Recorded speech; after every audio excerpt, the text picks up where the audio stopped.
Pushkin.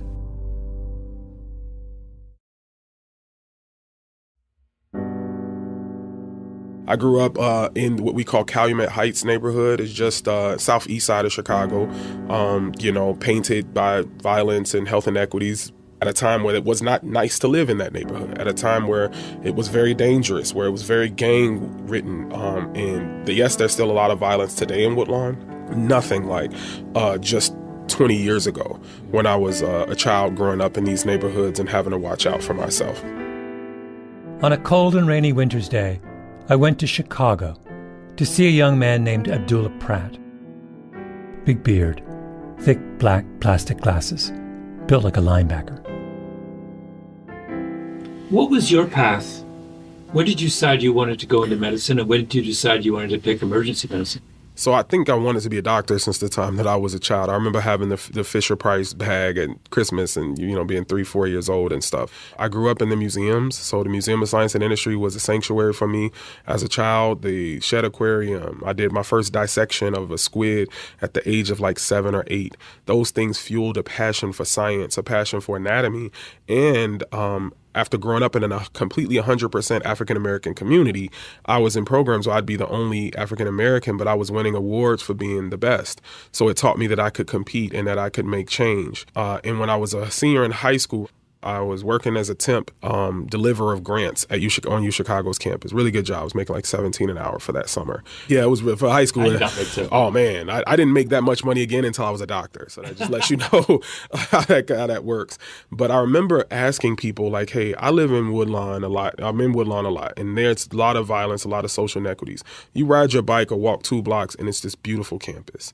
But you go to ask these heads of departments, hey, who's here fighting for the little people 2 blocks away where my family is? Who is here who cares about them and who's doing something? I want to meet them. I want to ask them these questions about why more isn't happening.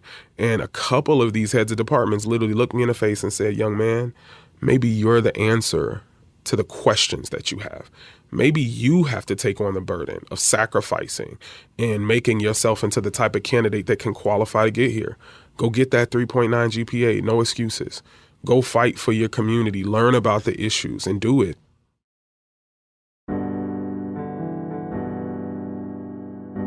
My name is Malcolm Gladwell. You're listening to Revisionist History, my podcast about things overlooked and misunderstood. This is the final installment in our mini-series on gun violence. It's about a young man who grew up in one of the most dangerous communities in America, became an emergency room doctor, and decided to stay in the same neighborhood where he grew up.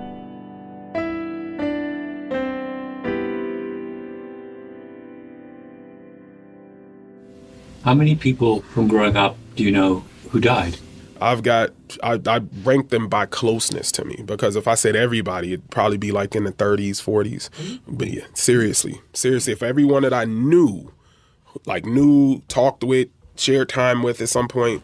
So I really keep it to close friends, right? So if I say close friends, people who I still have the text messages in my phone, people who I know their family members, their mothers, their fathers, prior to all of this, 15 friends. My older brother, is the one family member.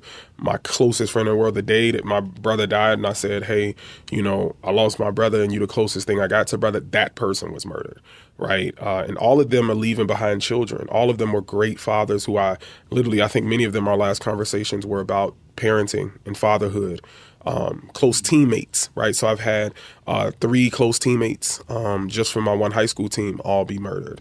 I've had youth that I mentored with some of the teams that I coached that were murdered. And many of them pronounced dead right in this trauma bay once we were finally able to get a trauma center. Some of these close friends I had to pronounce dead myself. I had to tell their own family members that their loved one was no longer here. And as you can imagine, just to paint the picture for you, imagine, walking into a room, you prepare yourself to tell this family member of your close friend that they're no longer here. And the first thing that family member says, they see you and they light up. They forget why they're there for a second. They say, oh my goodness, Abdullah, or hey, Dula, hey, we were just talking about you. How are you? They forget that their son or daughter was shot. And then now the first words out of my mouth, which is the evidence-based way to do it, is to say they did not make it. So now they go from the highest of highs to the lowest of lows. I've had to do that about 5 times in the last 3 years. Only one time have I been forced to stop working the shift, but usually I finish these usually early in my shifts, and I keep working because if I stop, then you think about it all, you know, and you prepare yourself for the worst walking into any shift, especially when you grow up in a neighborhood.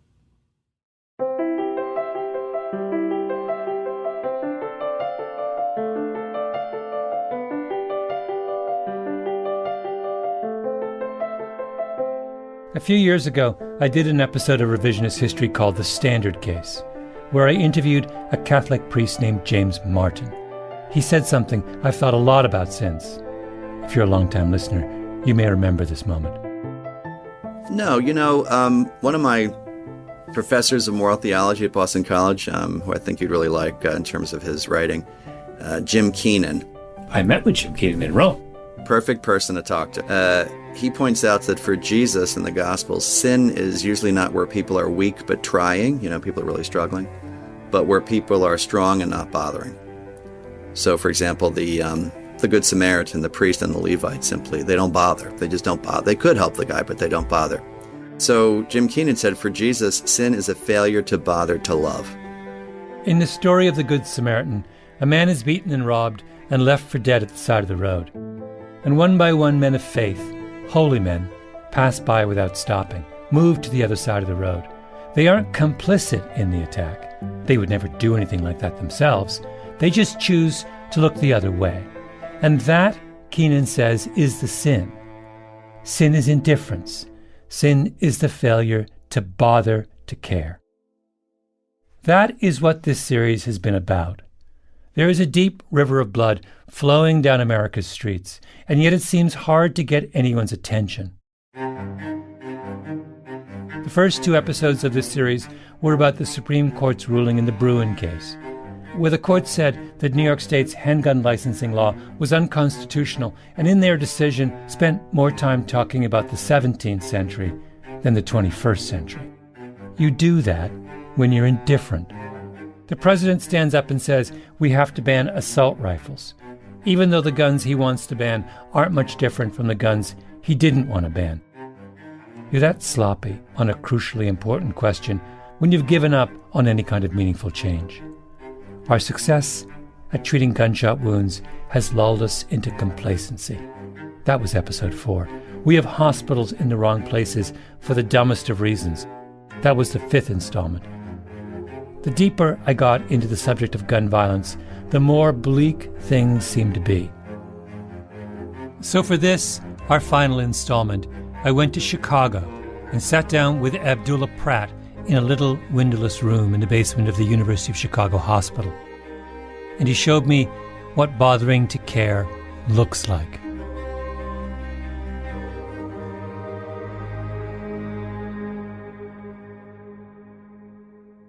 And unfortunately, that was the last words my brother told me before he was murdered, is looking at me being a first-year medical student at UChicago, he reiterated that.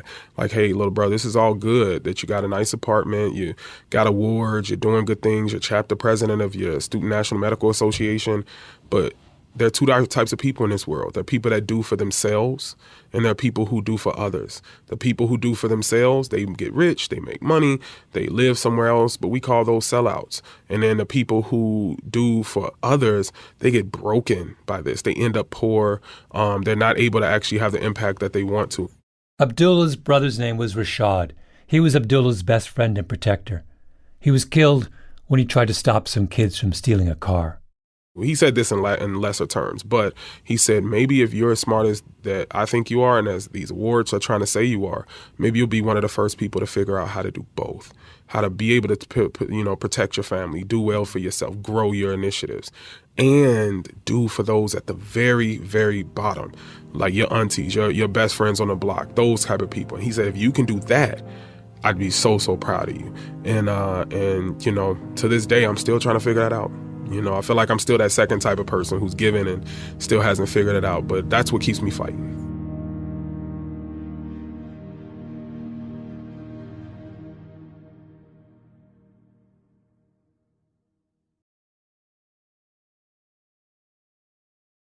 When I met with Abdullah Pratt, I asked him what the busiest night of the week was at a trauma center. He said, weekends, of course, and holidays when people have been drinking a lot. This most recent month, the night before Martin Luther King's holiday was one of the worst trauma nights I've ever had.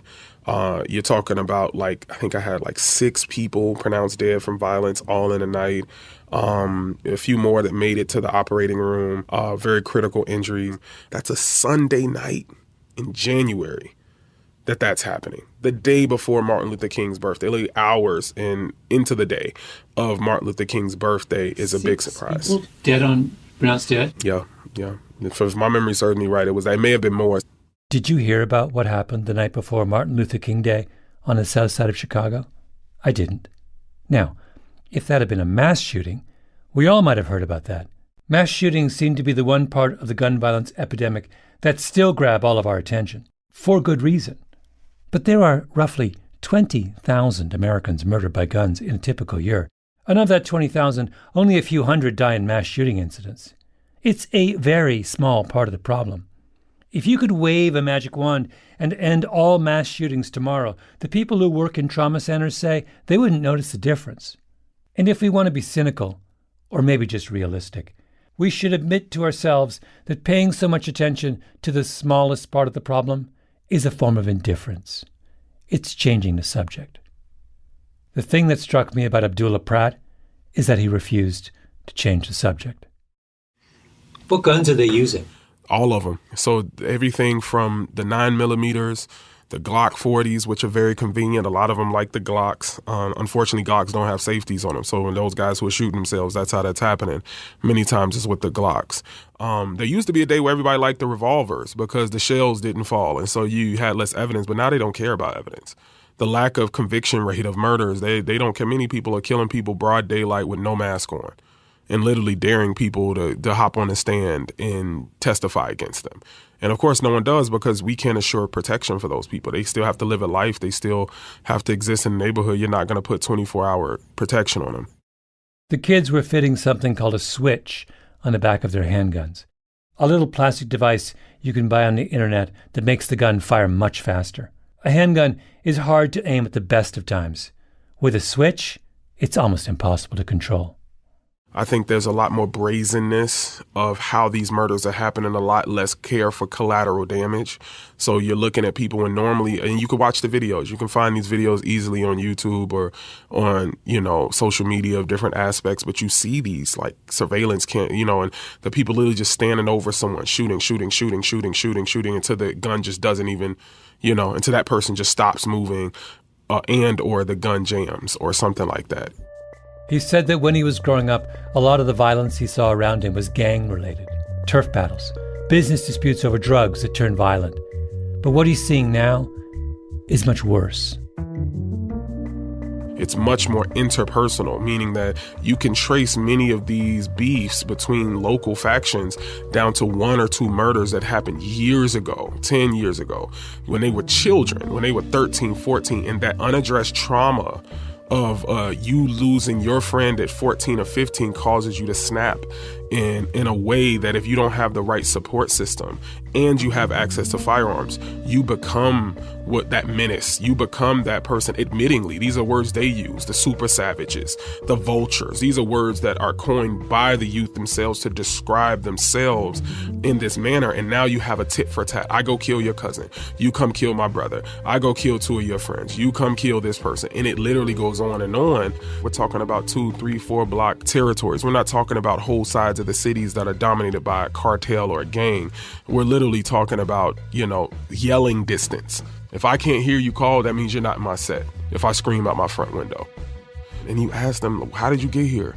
And they'll tell you, you don't know. Well, how can we help stop this? Ain't no stopping this. They killed my friend, my cousin, my brother. I'm not stopping till I'm dead. And so you have high at-risk, deeply entrenched youth who are going through these things, who have been traumatized, and their value for life is diminished. And they say things like, well, nobody cared when my brother was killed. Who was there to help me? So why should I care about me killing your brother? Now everybody's life doesn't matter. Now you go rob someone and some innocent person gets shot. Nobody cared when my auntie got shot. She got shot just walking from the Save-A-Lot store into her apartment one day. Nobody cared about that. My cousins don't even have a mother anymore. So why should I care what happens to this lady? And it's hard to combat that.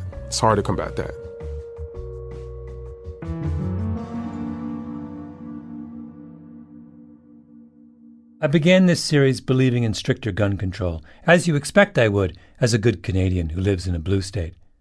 Background checks, licenses, age limits, sensitive place laws, on and on. I still believe in all those things, in the abstract, but after I sat and listened to Abdullah Pratt, I realized that very little of what I thought of as a solution would actually solve the problems he was talking about. Can you really pass a law and make a big dent in this kind of a problem? Expecting laws to handle this kind of violence is what we do when we're not really paying attention. This is all the scoreboard. Another word that's coined by our youth is check the scoreboard. So let's see how many people of yours we've killed, how many people you killed of ours, who's up. So it definitely is a competitive thing. It's a clout thing, an attention thing too. So you can make your name off who you kill, even if you have nothing against that person. Just by saying, I shot that person, everybody's mad, everybody's heard about that, look at me. When you place yourself in the shoes of a young man or woman who's never had a room full of trophies, never had the awards on their mother's refrigerator, they've never had anything to take pride in that says, I'm good at something, I'm a winner, at least at one thing. They don't even have that. And they feel like their whole life they've taken nothing but losses to their pride. Every day someone's stepping on them. Every day somebody's telling them what to do. Every day this. So when you run into somebody, you're like, listen, I'm not doing that again today. Today I will not take another L. And in those different types of situations, something like, hey, I'm a big name now because I shot and killed somebody. That may be the first time that anybody gave them any type of respect, any type of admiration, and adoration, unfortunately, happens. This may be the first time that girls know your name. So you might have went to high school, you were the one that maybe struggled to read. Maybe you had learning disabilities that were unaddressed. You didn't have the finances to dress in the nicest clothes. And now you're somebody. All of a sudden you wake up and people are talking about you on Twitter in these spaces, these very entrenched spaces, or on Snapchat or whatever the case is.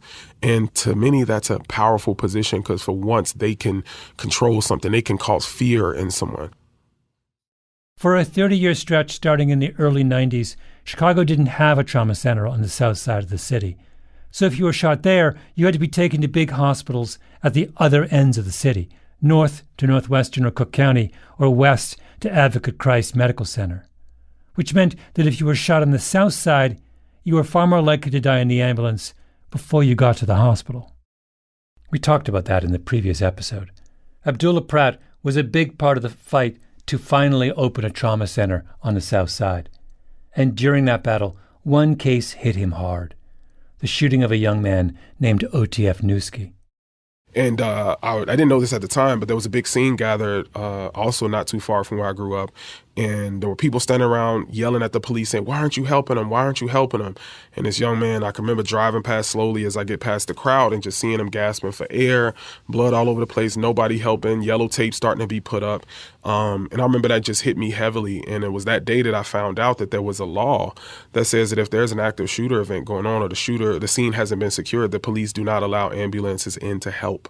And that's what also galvanized what myself, my MedKeep team does to try to train lay bystanders, not only in how to deal with these gunshot wounds, but also in the laws that allow them, the Good Samaritan Act, the innocent bystander laws that protect them from prosecution for trying to help if they're earnestly trying to help. And we trained over 7,000 youth in Chicago South Side in areas that had no other trainings like this going on. Trained 7,000 youth. young people in the South Side of Chicago, basically about how to handle a gunshot wound before help comes. Yeah, those things, those memories are etched into my mind almost as clear as my brother's, the memory of seeing him being pulled out of his truck the day he died.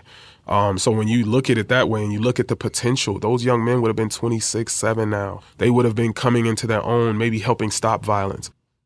As he talked, he was on his way over to a school not far away, Dulles Elementary, to do one of those training sessions, this time with a group of fourth graders. Yeah, it's in the heart of Parkway Gardens, a.k.a. DeWick, a.k.a. O Block, right? The most notorious project housing still standing in Chicago. And we'll be there. We're going to teach them actually how to deal with gunshot wounds and do CPR. When I first get there for them, what it's going to be like is them, number one, saying, hey, who we are, this is a sensitive moment. But we asked them, how many of you all have lost a loved one, a father, mother, brother to gun violence? When we've asked that school before, 100% of their hands go up, and that's 100%. Rare. So for these fourth graders, they're going to be ask that. These hands go up. I'll show you the pictures and videos of it happening. Usually we get like 50%, 60%, and that's high. That's extremely high. But when it's 100% of the hands that go up and they can name, oh, it was my brother, it was my sister, it was my father, it was both my uncles.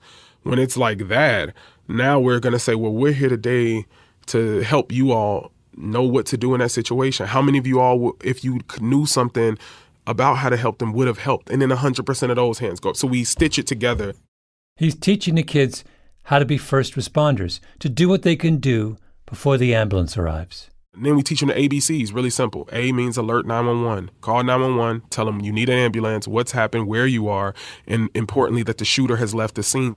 So that's A. B stands for bleeding. Find the bleeding. So now you have to see what's injured. So if that means ripping open a pants leg or a shirt or something like that to find the hole, it's important, because if you start putting tourniquets and holding pressure on a hole and that's not where the hole actually is, you're actually not even helping them, and you could be creating more harm for the person. So then the next thing is C, which is compress the wound. Compress the bleeding wound, teaching them how to place tourniquets and things, and being practical to say you're probably not going to have a tourniquet. You're probably not going to have gauze. So this is how you use a tampon, right? It was meant to go into holes and soak up blood. For the young men, you probably never seen this unless you were playing in your sister's drawer or something, but we'll teach you how to use this, because this is probably going to be at your fingertips. You know, maxi pads and absorptor pads are going to be at your fingertips. That's what you need. You need to be able to pack these wounds to help absorb, to give this person time. And so we try to keep it simple. We're not trying to teach them how to be a trauma surgeon. We're trying to get them to feel confident enough to act, do something, call 911 early, sit there with the person, and then 911 will actually walk you through these things. In this past summer, we actually had a young lady, a young Latina lady who, one of my best students, and she came to me week 2, and she's like, Dr. Pratt, I need a new kit. I'm like, girl, you lost your kit already? I'm like, okay, I'll go get you a new kit. She's like, no, I didn't lose it. I promise, I didn't lose it. I said, what happened? She said, I had to use it. And I was like, well, what do you mean you had to use it? She was like, oh man, they shot someone right in front of my house. She said, I got it on video. She shows me the video. She did everything right. She took the time to watch the people leave. She calls 911 on the way out. She goes and gets her kit that we had just given her days before that. And then the police come right on time, and they're like, you can't be here, you need to move. And she's like, no, there's a law that says that I can be here and help, and I have the kid, and I don't want to see him die. And they're like, we'll compromise. We'll take the kit. We'll make sure we use it. We just don't want you in harm's way. You can stand off to the side. And literally she has the pictures and videos of them using everything in that kit, to the tourniquets, the gauze, the everything, strewn out, used. And so of course she got her another kit. And I was so proud of her for being able to do it. This young lady was either 16 or 17. She wasn't even a senior yet. So this was like a sophomore, junior. This is nuts. Yeah. In the streets of Chicago, an ER doctor who has lost 15 close friends and his older brother to gun violence is going out to local elementary schools on his afternoon off and teaching fourth graders how to stabilize a gunshot wound. This is what it means to bother to care.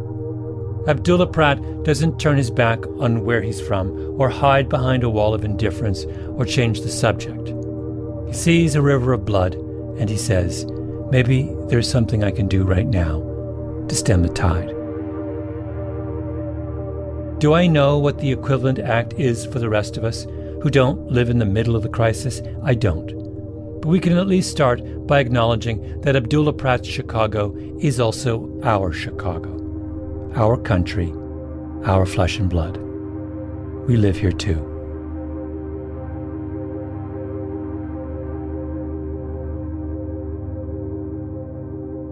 I just want to feel the youth to feel empowered many times. I just want them to feel like they have ownership of their own community and that they are the best position to solve these problems. There is no one, some big chariot, some messiah that's going to come through that's a politician that's going to fix your problems. It's going to be on you. That's what history shows us. There is no one, no messiah, no politician who's going to fix your problems. It's going to be on you. No one should have to give that speech to a room full of fourth graders. Sin is the failure to bother to care.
Our Revisionist History Guns series was produced by Jacob Smith, Ben Nadaf Haffrey, Kiara Powell, Tali Emlin, and Lee Mengistu.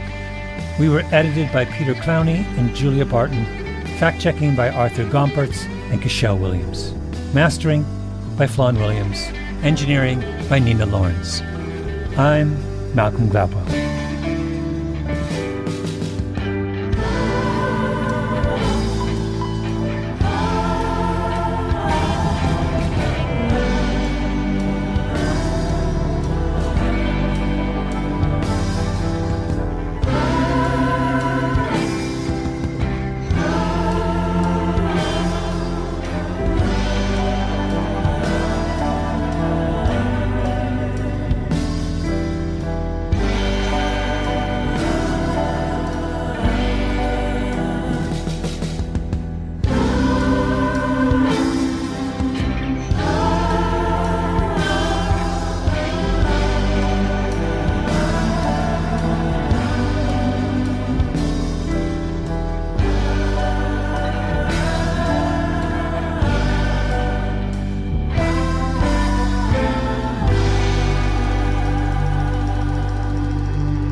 The vocalists you heard at the end of this episode were Gabrielle Cavassa, Grace Gibson, Sari Jordan, and Lewis Corder.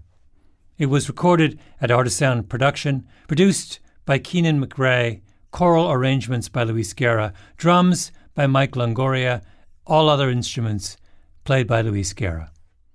Music for this series written, arranged, and produced by Luis Guerra. Special guests include Mike Longoria, Jimmy Messer, and Kamal Humphrey. Samples were cleared by L. Chapulin Music. Additional mixing and mastering at P&L Records. Special thanks to John Meistus for connecting the New Orleans-based choir Voices of Artisound with the team at Revisionist History.